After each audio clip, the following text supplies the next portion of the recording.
Taoiseach met with the German Chancellor in Berlin today as talks have turned to targeted sanctions against Russia.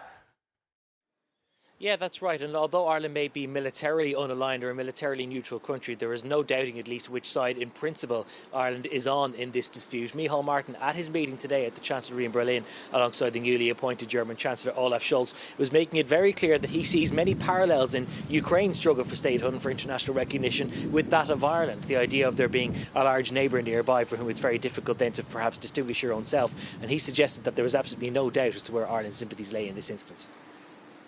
From Ireland's perspective, as a small, open democracy, we celebrate 100 years of unbroken democracy this year, and the sentiments articulated last evening by President Putin are not acceptable to us in the sense of small states are entitled to their nationhood, to their freedom and to their independence.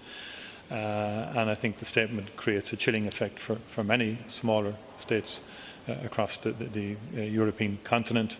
And beyond. So the principles are important, that we stand by those principles of self-determination and sovereignty.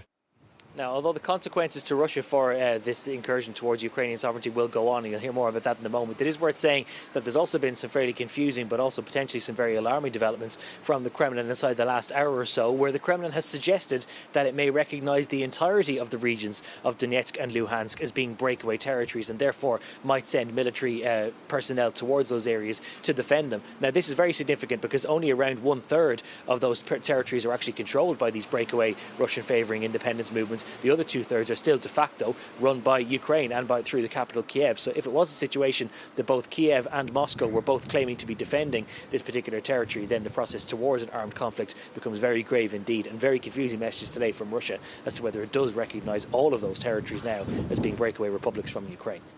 OK, Gavan.